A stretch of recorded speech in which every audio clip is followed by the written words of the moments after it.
¿Te imaginas caminar por una isla que parece sacada de una película postapocalíptica o recorrer un hotel de lujo que, tras años de abandono, ha sido devorado por la naturaleza? Hoy vamos a adentrarnos en los secretos más inimaginables de lugares abandonados alrededor del mundo, desde ciudades fantasmas enterradas en el desierto hasta sanatorios que guardan historias tan oscuras que parecen leyendas. Pero lo mejor de todo es que lo que estás a punto de ver no es ficción. Número 1. La isla del infierno en Japón. Hashima, una pequeña y aislada isla cerca de la costa de Nagasaki, Japón, es un lugar envuelto en sombras tanto físicas como históricas. Conocida por algunos como Gunkan-jima o la isla acorazada, Hashima tiene un pasado marcado por la explotación minera y un presente definido por su abandono. Lo que la convierte en un sitio de interés es su aura fantasmagórica, que refleja tanto el esplendor de la industria del carbón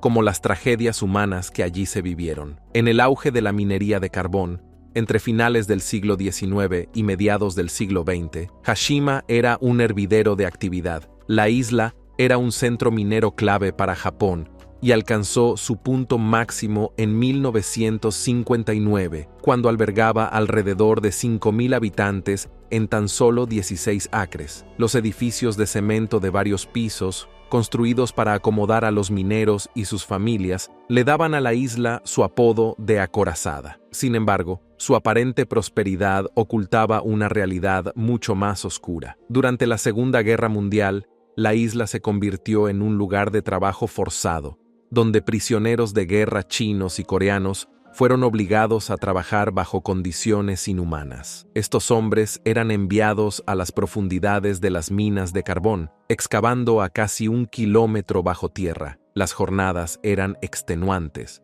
superando las 12 horas al día, con escasas raciones de alimentos y condiciones insalubres. El sufrimiento era tal que los prisioneros apodaron a Hashima la isla del infierno. Este oscuro capítulo en la historia de Hashima sigue siendo una mancha en su legado. Aunque los registros oficiales no son claros, se sabe que muchos prisioneros perecieron debido a las duras condiciones. La isla es un símbolo tanto del progreso industrial japonés como de la crueldad de la guerra. Cuando la demanda de carbón comenzó a disminuir en los años 60, la isla fue perdiendo relevancia. En 1974, la mina cerró definitivamente y los habitantes de Hashima abandonaron sus hogares en cuestión de semanas, dejando atrás una ciudad vacía que parece congelada en el tiempo. Número 2. Chernóbil, Ucrania, una zona prohibida. Un nombre que evoca imágenes de devastación, abandono y peligro. Es uno de los lugares más famosos en la historia moderna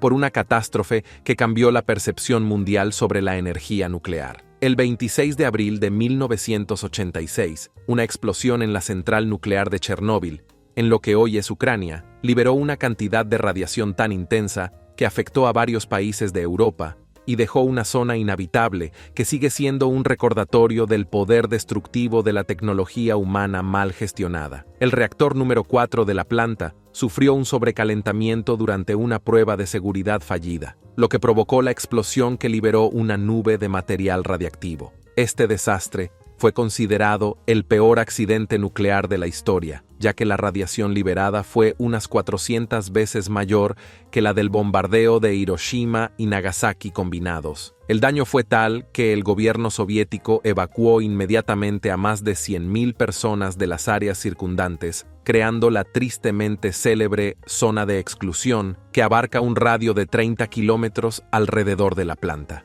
Las ciudades y pueblos dentro de esta zona, como la ahora famosa ciudad fantasma de Pripyat, fueron abandonadas de la noche a la mañana. Pripyat, construida en 1970 para alojar a los trabajadores de la planta y a sus familias, era una ciudad próspera con escuelas, hospitales y un parque de diversiones que nunca llegó a abrir al público debido al desastre. Hoy, las ruinas de la ciudad, con edificios cubiertos de maleza, muebles viejos y juguetes oxidados, ofrecen una inquietante visión de un lugar congelado en el tiempo. Número 3. Hospital Bilitz-Statten, Alemania. Ubicado en las afueras de Berlín, es uno de los complejos hospitalarios abandonados más fascinantes y espeluznantes del mundo. Originalmente inaugurado a finales del siglo XIX, Este vasto sanatorio sirvió primero como un centro de tratamiento para la tuberculosis, una enfermedad que azotaba a Europa en aquella época. Sin embargo, su historia no se limita únicamente a ser un sanatorio. Con el tiempo,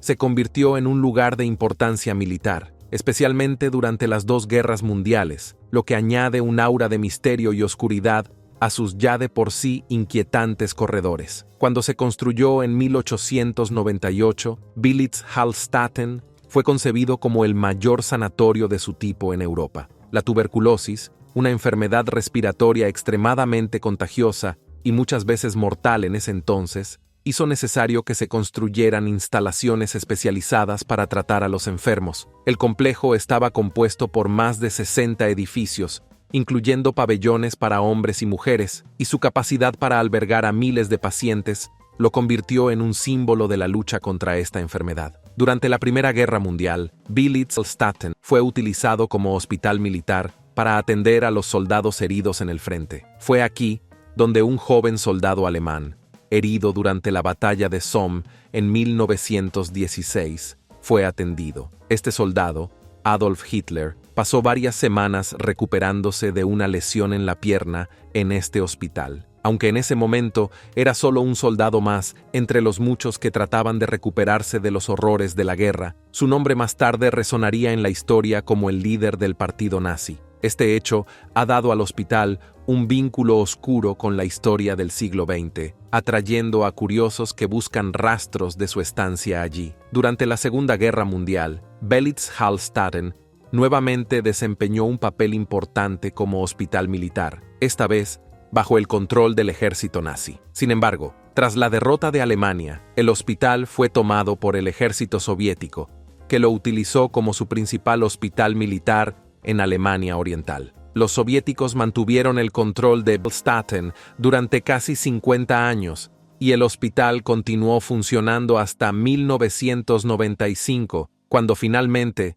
fue abandonado tras la caída del muro de Berlín y la disolución de la Unión Soviética. Número 4. Cantera de Rumu. En el corazón de Estonia, rodeada por paisajes naturales, se encuentra la cantera de Rumu, un lugar que combina la belleza inesperada de una laguna azul turquesa con un pasado marcado por el sufrimiento y la explotación humana. Lo que hoy parece un rincón paradisíaco para los aventureros y exploradores es, en realidad, el resultado del abandono de una prisión soviética y una cantera de piedra caliza, cuyas ruinas sumergidas han creado un ambiente tan fascinante como inquietante. La historia de la cantera de Rumu comienza en los años de ocupación soviética, cuando las autoridades decidieron establecer una prisión en las cercanías de la cantera, aprovechando la proximidad de esta fuente natural de piedra caliza. Durante la mayor parte del siglo XX, los prisioneros de la cárcel de Murru fueron obligados a trabajar en la extracción de piedra caliza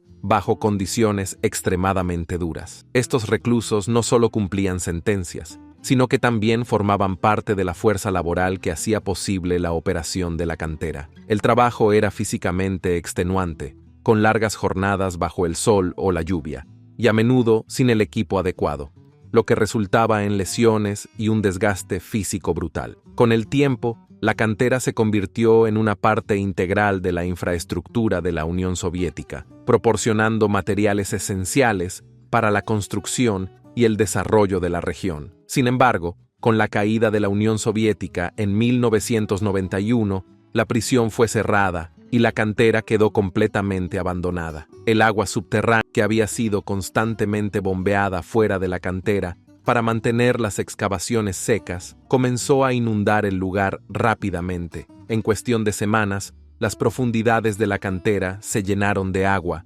creando una laguna de aguas cristalinas que ahora oculta la maquinaria y los edificios que alguna vez formaron parte de la operación. Hoy en día, la cantera de Rumu se ha transformado en una especie de Atlántida moderna. Las ruinas de los edificios, los muros y las herramientas utilizadas para extraer la piedra caliza ahora yacen sumergidos en las profundidades de la laguna, creando un paisaje surrealista que ha capturado la imaginación de los exploradores urbanos y los amantes del buceo. A través de las aguas claras, es posible ver las estructuras que alguna vez fueron utilizadas por los prisioneros cubiertas ahora por algas y vegetación acuática, lo que añade un aire misterioso y casi mágico al lugar. Número 5. Hospital de la Viruela, Nueva York. En la pequeña isla Roosevelt, ubicada en medio del río este de Nueva York, se erige una estructura olvidada por el tiempo y los avances médicos. El Hospital de la Viruela. Construido en el siglo XIX, este hospital desempeñó un papel crucial en el control de una de las enfermedades más mortales de la historia, la viruela. Aunque hoy en día es un esqueleto en ruinas que proyecta una sombra ominosa sobre el paisaje urbano, su legado está impregnado de la lucha contra una epidemia que devastó a la humanidad durante siglos. El Hospital de la Viruela abrió sus puertas en 1856, diseñado por el renombrado arquitecto James Fenwick Jr. Este edificio de estilo neogótico fue concebido para tratar a los pacientes que sufrían de esta terrible enfermedad. Con una capacidad inicial de 100 camas, se construyó para ser un lugar de cuarentena, donde se intentaba contener el avance de la viruela, una enfermedad altamente contagiosa que dejaba marcas indelebles en el cuerpo y en muchos casos conducía a la muerte. La ubicación del hospital, en la entonces llamada Isla Blackwell, hoy Isla Roosevelt, no fue accidental. La isla servía como un lugar de aislamiento no solo para los enfermos de viruela, sino también para prisioneros y pacientes psiquiátricos. La combinación de estas poblaciones marginadas daba a la isla un aire de desolación y aislamiento, características que aún persisten en la memoria de quienes visitan sus restos. Durante las décadas en que el hospital estuvo en funcionamiento, se atendieron a miles de personas. De hecho, en su apogeo, el hospital trataba a alrededor de 7,000 pacientes al año. Desafortunadamente, muchos de ellos no sobrevivían a la enfermedad, lo que llenaba los pasillos del edificio con un aire sombrío y lúgubre. El personal médico, que luchaba por contener los brotes de viruela, estaba sometido a un estrés constante, y el hospital se convirtió rápidamente en un lugar donde la esperanza y el miedo convivían de manera palpable. Número 6. Chateau Miranda. En lo profundo de las verdes colinas de la región valona de Bélgica, se encontraba una de las mansiones más imponentes y enigmáticas de Europa, el Chateau Miranda. Este castillo neogótico, construido en 1866, tenía todo lo que uno esperaría de una fortaleza: torres altas, gárgolas y un aire de misterio que parecía envolverlo. Sin embargo, lo que alguna vez fue un majestuoso hogar para una familia aristocrática, se convirtió en un símbolo del abandono y la decadencia, atrayendo a exploradores urbanos, cineastas y cazadores de fantasmas antes de su demolición en 2017. El castillo fue encargado por la familia Liedekerke-Beaufort, una de las familias más acaudaladas de Bélgica. Durante la Revolución Francesa, la familia había huido de su hogar original, y Chateau Miranda fue construido como un refugio para ellos. Diseñado por el arquitecto inglés Edward Milner, el castillo combinaba elementos de estilo neogótico y renacentista, dándole un aire de cuento de hadas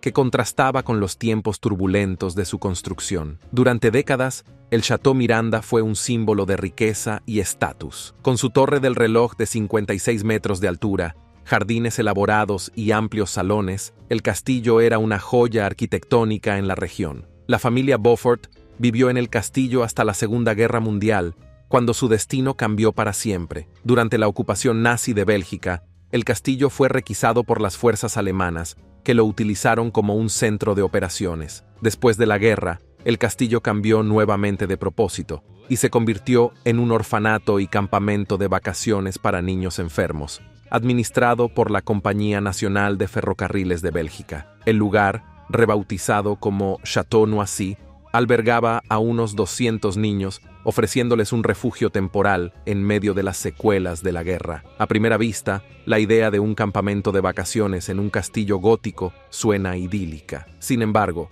la realidad era mucho más sombría. Los niños que se hospedaban en el Chateau Noisy vivían en condiciones duras y estrictas. Se les imponían reglas severas, y muchos de ellos recordaban su estancia con un aire de tristeza. El contraste entre la majestuosidad del edificio y el sufrimiento de los niños generó una serie de rumores y leyendas sobre los tratos inhumanos que supuestamente ocurrían dentro de sus muros. Número 7. La Casa del Árbol de los Recuerdos, Escondida entre los bosques frondosos de Redmond, Washington, se alza una estructura que parece sacada directamente de un cuento infantil. Una casa en el árbol con varios pisos, un diseño victoriano y una atmósfera que mezcla sueños infantiles con tragedias familiares. Esta casa del árbol, construida en la década de 1980, fue concebida como un proyecto familiar lleno de esperanza y amor, pero con el tiempo, sus paredes se convirtieron en el símbolo de una historia desgarradora. Todo comenzó con Steve Rondell, un hombre que compró una parcela de terreno junto a su esposa, Diana, con la intención de crear el hogar perfecto para sus hijos. La pieza central de este paraíso forestal sería una casa en el árbol construida sobre un majestuoso arce. Steve, que había crecido soñando con tener su propia casa en el árbol, decidió cumplir ese sueño no solo para sí mismo, sino también para sus hijos. Así, la familia comenzó el ambicioso proyecto de construir una casa que no solo sería un lugar de juego, sino también un símbolo de unidad familiar. El diseño de la casa del árbol era tan impresionante como extravagante. Con 4 pisos, un balcón que ofrecía vistas espectaculares del bosque, una escalera de caracol y un pequeño embarcadero que conducía a un arroyo cercano, la estructura parecía sacada de una novela de fantasía. Los hijos de Steve y Diana pasaban horas jugando en la casa del árbol, y a medida que crecían, comenzaron a involucrarse en su mantenimiento, aprendiendo carpintería y técnicas de construcción de su padre. Sin embargo, el paraíso familiar no estaba destinado a durar. En 2004, uno de los hijos de Steve y Diana falleció inesperadamente. Este trágico evento devastó a la familia, que había invertido tanto amor y tiempo en su hogar y en la casa del árbol. La pérdida del niño dejó una cicatriz emocional que nunca sanaría del todo, y la casa del árbol, que alguna vez fue un lugar de risas y alegría, se convirtió en un recordatorio doloroso de lo que habían perdido. Número 8. Iglesia de madera de Borgund. En el corazón de un pequeño pueblo noruego llamado Borgund, se encuentra una de las joyas arquitectónicas más fascinantes y mejor conservadas de la historia medieval escandinava, la iglesia de madera de Borgund. Construida entre los años 1180 y 1200, esta iglesia es un ejemplo clásico de la arquitectura nórdica medieval, con sus altos techos puntiagudos y su intrincada ornamentación tallada en madera. A lo largo de los siglos, la iglesia ha sido testigo de muchos cambios, tanto en la vida religiosa como en el paisaje cultural de la región, pero su estructura y su esencia han permanecido intactas, envueltas en un aura de misterio y devoción. A simple vista, la iglesia de madera de Borgund parece sacada de un cuento de hadas, con su techo de varias capas que se eleva hacia el cielo y los elaborados tallados de dragones y serpientes que adornan sus tejados y paredes. Este tipo de ornamentación no es solo decorativa, sino que tiene un significado simbólico profundo. En la cultura nórdica, las figuras de dragones y serpientes eran vistas como protectores, guardianes contra los espíritus malignos. La iglesia fue construida sobre una base de piedra sólida, lo que ha ayudado a su preservación durante más de 8 siglos, mientras que el resto de la estructura está hecha completamente de madera,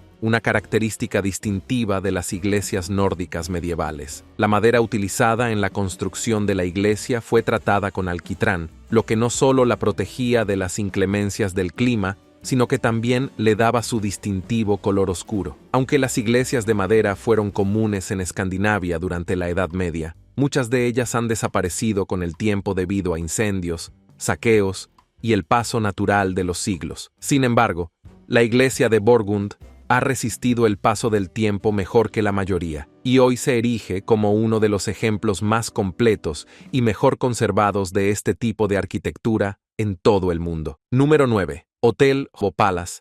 En la pintoresca isla de Krk, en Croacia, yace una de las estructuras más fascinantes y trágicas de la era moderna, el Holodobo Palace. Este majestuoso hotel, que alguna vez fue considerado uno de los destinos vacacionales más lujosos de Europa, hoy se encuentra en ruinas, abandonado y despojado de todo su esplendor. Su historia es un reflejo del auge y la caída de un proyecto ambicioso, marcado por el lujo extremo, la guerra y el inevitable declive. El Holodobo Palace fue inaugurado en 1971 en el apogeo del turismo en la costa adriática. La isla de Krk ya era un destino codiciado por turistas adinerados, pero el Holodobo prometía llevar el lujo a un nivel completamente nuevo. Construido con una arquitectura moderna y elegante, el hotel ofrecía todo tipo de comodidades extravagantes, desde pistas de tenis hasta enormes piscinas que, según las leyendas locales, llegaron a llenarse de champán en fiestas exclusivas. Su reputación como un paraíso para los ricos y famosos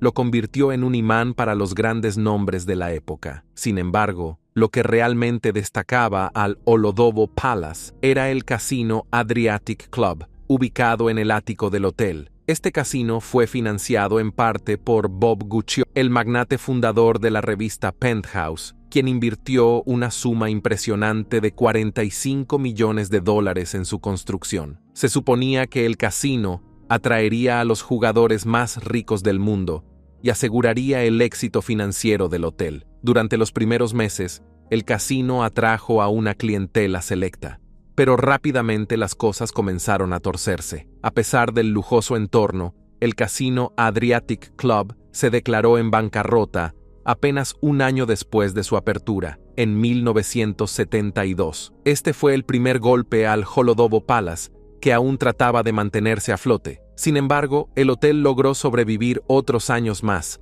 manteniéndose como un destino de lujo hasta principios de los años 90. A medida que la situación política en la antigua Yugoslavia comenzó a desestabilizarse, el turismo en la región disminuyó drásticamente. La Guerra Civil Yugoslava, que estalló en 1991, marcó el principio del fin para el Holodobo Palace. Número 10. Kolmanskop. En medio del árido desierto de Namib, donde las dunas de arena parecen extenderse hasta el infinito, se encuentra un lugar que parece sacado de un sueño: Kolmanskop, un pueblo fantasma que una vez fue el epicentro de la fiebre de los diamantes en Namibia. Hoy, las casas y edificios de Kolmanskop están medio enterrados por la arena, creando un paisaje surrealista que atrae a exploradores y fotógrafos de todo el mundo. Sin embargo, bajo la belleza desolada de este lugar se esconde una historia de explotación, riqueza efímera y abandono. Kolmanskop fue fundado en 1908,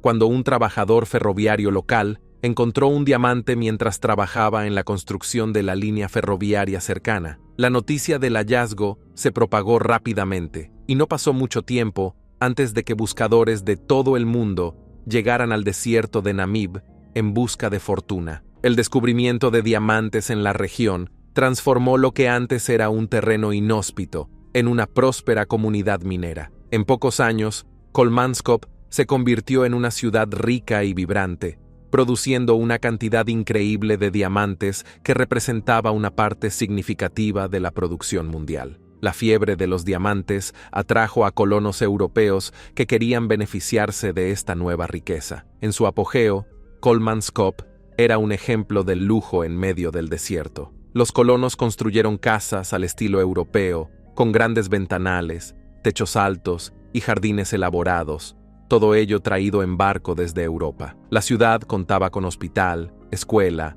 teatro, bolera y hasta una planta de hielo, algo extraordinario en una región tan cálida. Incluso había un casino donde los ricos mineros y comerciantes pasaban sus noches, disfrutando de los frutos de la próspera industria del diamante. Sin embargo, la riqueza que fluía de Kolmanskop no habría sido posible sin el trabajo de los lugareños namibios, quienes fueron sometidos a duras condiciones laborales. Las minas estaban controladas por la colonia alemana de África Sudoccidental, y los mineros locales, que trabajaban en las profundidades del desierto bajo un calor abrasador, recibían salarios bajos y vivían en condiciones mucho más humildes que los europeos que se beneficiaban de la explotación de los diamantes. Número 11. Bokor Hill Station. En lo alto de las montañas Bokor, en el suroeste de Camboya, se encuentra un conjunto de edificios coloniales abandonados conocido como Hill Station. Este complejo turístico, construido por los franceses en los años 20, ha tenido una historia tan turbulenta como la propia Camboya. Desde su construcción ha sido un símbolo del lujo colonial, pero también ha sido testigo de la guerra, la ocupación militar y finalmente el abandono. La estación de Bokor Hill es ahora un lugar de interés para aquellos que buscan aventuras y misterios en las tierras altas de Camboya. La construcción de la estación comenzó en 1921, cuando Camboya todavía era parte de la Indochina francesa. Los colonos franceses, cansados del calor abrasador de las tierras bajas, decidieron crear un retiro de lujo en las frescas montañas Bokor, donde podían escapar del calor sofocante y disfrutar de un ambiente más templado. La ubicación, a más de 1000 metros sobre el nivel del mar, proporcionaba una vista espectacular del Golfo de Tailandia y un clima mucho más agradable que el de las planicies. El complejo turístico fue inaugurado en 1925 y rápidamente se convirtió en un destino popular para la élite colonial. La estación contaba con un lujoso hotel,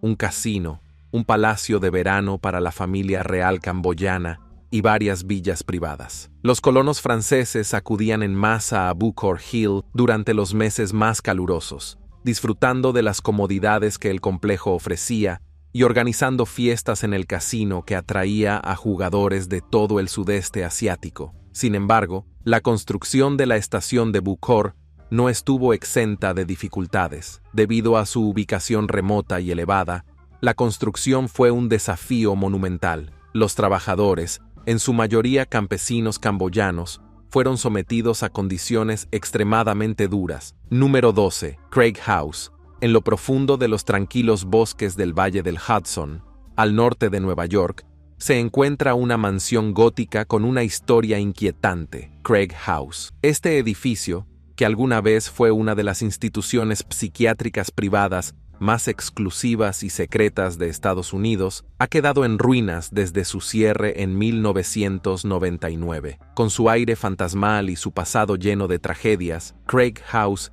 es un lugar envuelto en misterio y controversia, donde las vidas de ricos y famosos se entrelazaron con los oscuros tratamientos psiquiátricos de la época. Craig House fue construida en 1859 como una residencia privada para un oficial de la Guerra Civil estadounidense, pero en 1915 fue transformada en un sanatorio psiquiátrico de lujo por el Dr. Clarence Slocum. Su objetivo era ofrecer un refugio discreto y exclusivo para pacientes acaudalados que necesitaban tratamiento psiquiátrico, lejos de la mirada del público. En lugar de las frías y severas instituciones públicas de la época, Craig House ofrecía un ambiente elegante y confortable, con una promesa de tratamientos de vanguardia que, en realidad, a menudo incluían métodos poco éticos y controvertidos. Rodeada de más de 60 acres de terreno boscoso, la mansión gótica, con su arquitectura imponente y sus sinuosos caminos, parecía más un retiro de lujo que un hospital psiquiátrico. Las instalaciones incluían salones de música, una sala de juegos, terapia ocupacional y actividades al aire libre como el esquí y la equitación. Sin embargo, detrás de esta fachada de opulencia se ocultaban los métodos de tratamiento que, para la época, eran considerados innovadores pero que hoy resultan inquietantes.